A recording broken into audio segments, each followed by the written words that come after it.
Hey, this is Indigenous Patriot. Thank you for joining me. I'm going to discuss a couple things real quick. Got to keep it short. I have some other things that I need to do, so let's get started. So, a major racist has died today. I had a flowery thing that I was going to say where I talked about how much I dislike racism and things like that, but I don't really want to give him that much attention. Um, Tom Metzger, who is most widely known as a former KKK leader that was involved in the beating death of an Ethiopian college student, I think in 1988. Excuse me, I don't have my notes with me. That's what he's most famous for. I don't feel on a I'm sorry to his loved ones if he has loved ones. I do not like people feeling grief. Okay, but I do not feel like this world is at a loss at the moment. Okay? So if that's news to you, there you go. I'm going to move on. Not to such a far topic, actually. So Donald Trump, I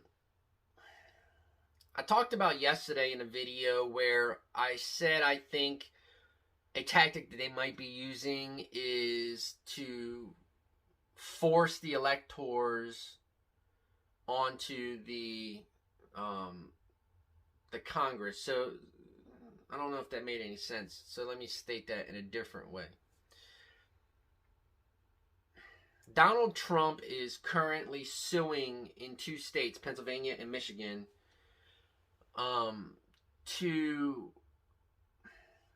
stop them from certifying their votes. So what's certifying the vote? If you don't know what that is, I'm just going to quickly explain.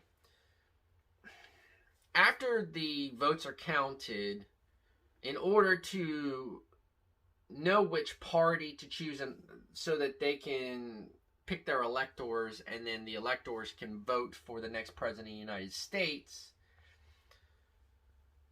the certification process is the first step in that, and then it moves on to the electors, etc. Okay?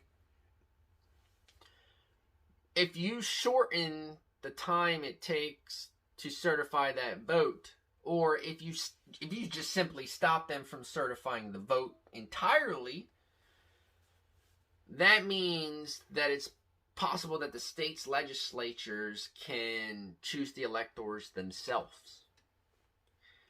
And we want to say maybe the electors that they choose, despite the fact that they are going to be Republican in Republican Congresses, which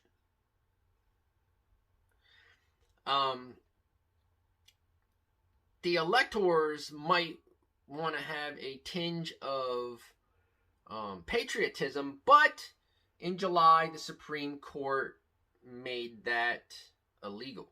So they said that an elector once pledged cannot change their vote, or the state can choose to hold them accountable. And in the case that this is, I'm wearing my tinfoil hat, I know, but in the case that this is an actual conspiracy that is in play, you best believe that the states are going to hold these people accountable if they decide to not, faithfully vote the way that the state has chosen, okay? So I'm not saying that this is actually happening, but there are a couple of things going on that lead me to think that, and this is one of them, okay?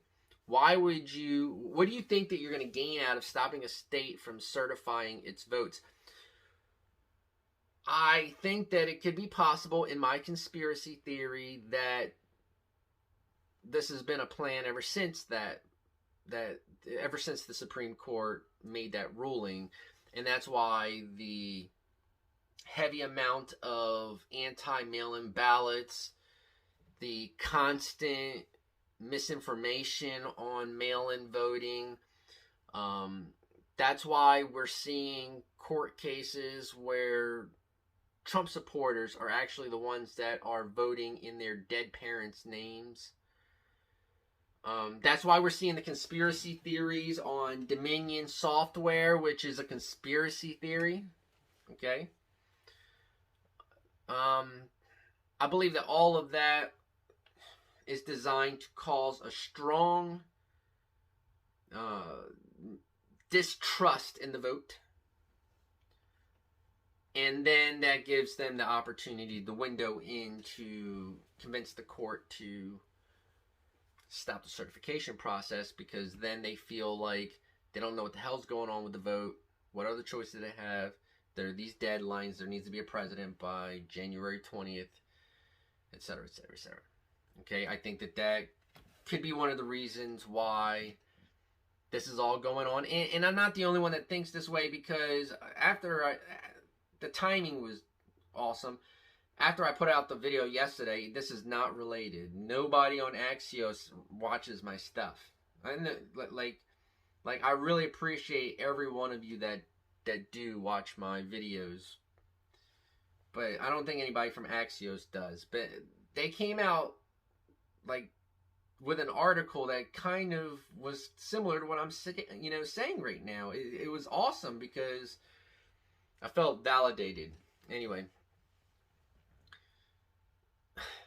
this is something that we need to keep an eye on. Hopefully the courts will throw these out just like the rest of them. Moving on.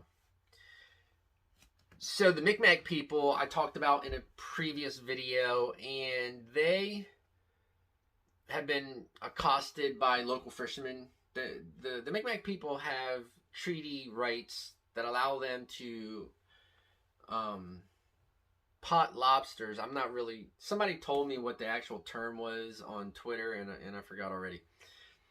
But gather lobsters, fish lobsters up, whatever you want to say. I'm not a lobster. I love lobster, but I'm not a lobster, fisherman. The Mikmaq people are allowed to do that all year round and sell them. It's part of the treaty rights. It's part of the way that the communities themselves thrive. Very important to their economies.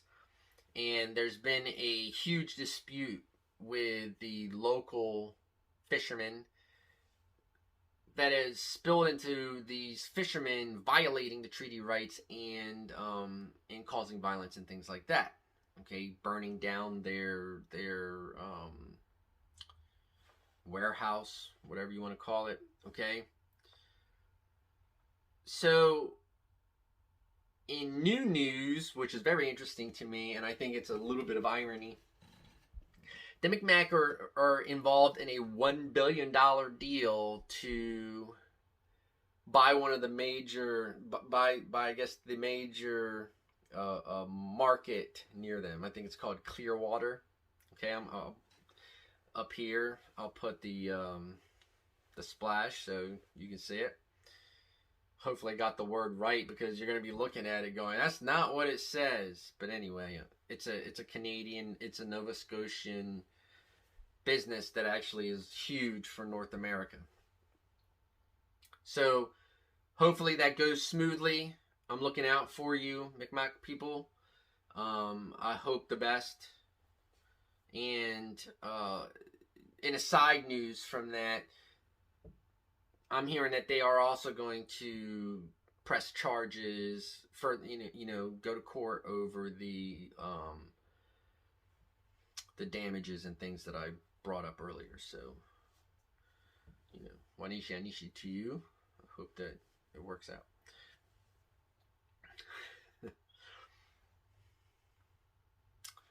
Transition. So the last thing that I'm going to discuss is what's going to be my plan of action, I suppose, for this channel. I kind of want your feedback to see what you're thinking. I could do shorter videos multiple times a week. I could do a longer video twice a week. I could do like medium videos 4 to 5 days a week. So If you have a preference, let me know. I'm not really sure which of these types of videos you enjoy the most. Do you like the really short 60-second videos? And I can pepper those in as we go, so I'm not really concerned about that. If you like them, then just let me know, and I'll maintain them. I don't get a lot of feedback on the things that people like and they don't like, and I enjoy doing them all, but I like doing other things too, so I want to make sure that I am providing the quality content for you. I want you to be able to have something that you can rely on and enjoy, and that we can craft together, because we're right here at the beginning stages of this.